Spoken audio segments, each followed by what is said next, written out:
in the year 2000, and I'm here with Miss Tiffany Reeser, and Tiffany is here representing her grandfather, Mr. Winton Boles, and Mr. Wynn is deceased now, but he was a World War II veteran, and we have here to tell us about his experiences. And Tiff, we do appreciate you coming and appreciate you being willing to share this information with us. And could you tell us about your grandpa and his rank and where he was during the war?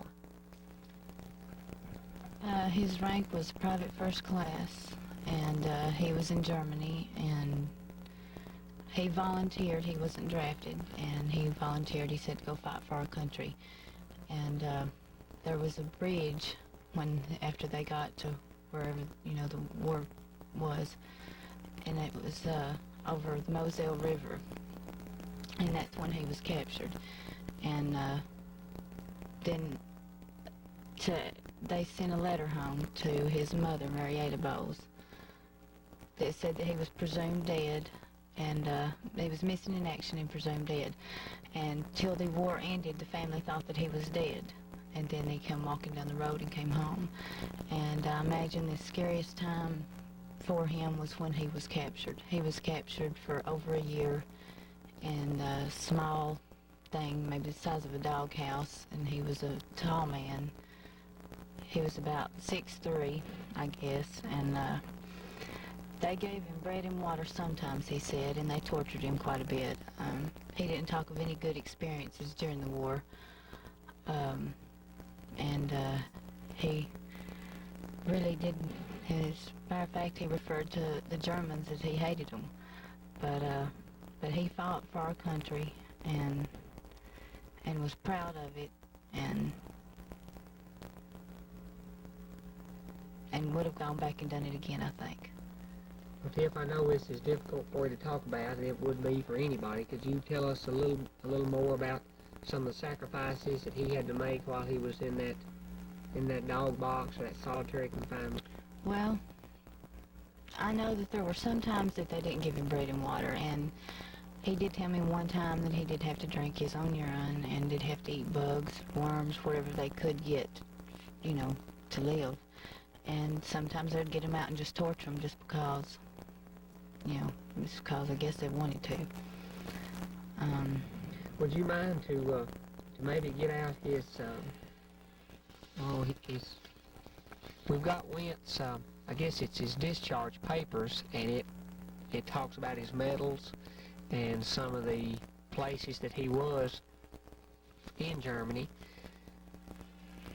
Wint was 24 years old when he volunteered, and he spent 3 years, 1 month, and 4 days in the military.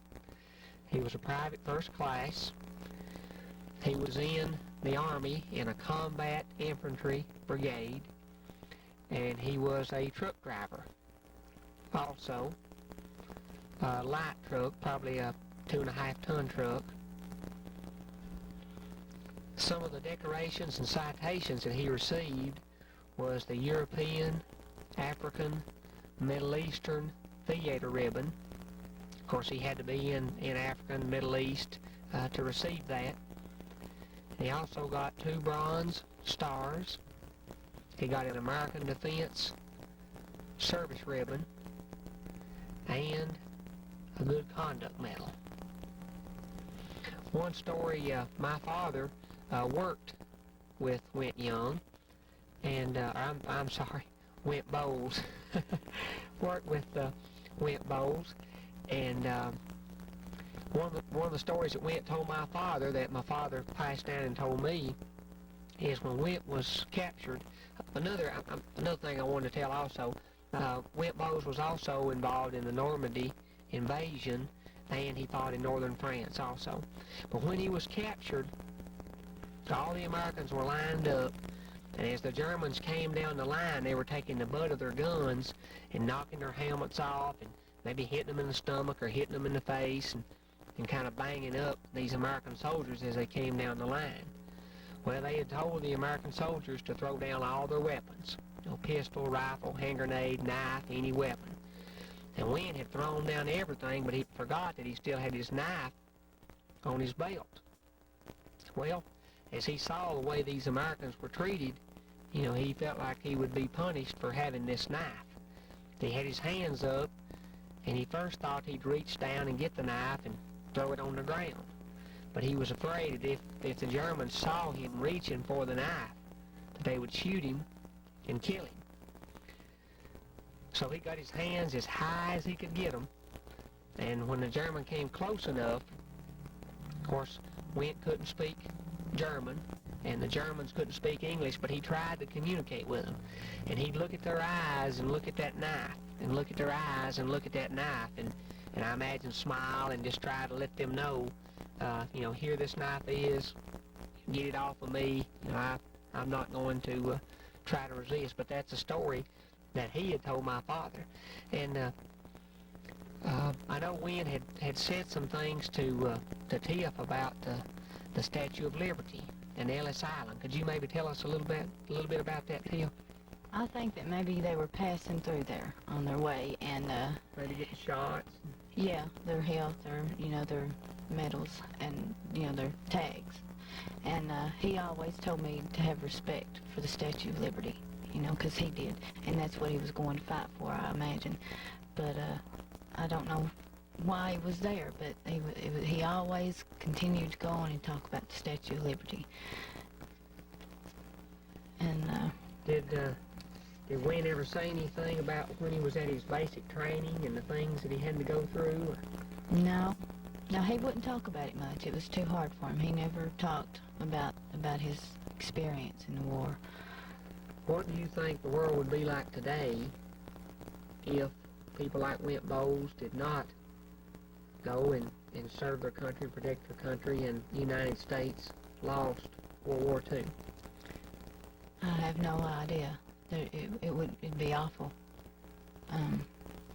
I don't think we would have nearly as good a country we do have. I don't think we would have freedom that we have. Could you tell us also, Tiff, how long Wint was a prisoner of war? Do you know? I'm not sure. We don't know. It was over a year. I do know that. Is there anything else you might want to add, or? No, he just said that he saw a lot of horrible things, and he left a lot of his buddies behind, because some of them were wounded, and he couldn't drag them with him, in action during the battle, and it was pretty hard for him, but he made it, and I think he was a spectacular man. Well, Tiff, we appreciate you, and we certainly appreciate your grandpa, Winton Boles. Thank you. Us some good pictures of her grandfather, Winton Boles. Let me try to hold them up. Can you see that good? Uh-oh, when he was in World War II. Let me go ahead and hold this other one up. Can you see it good also? And then here's another one. He's got his gloves on there, so I guess that would lead us to believe that that's probably in Germany, and probably or France during the cold weather. Can you see it?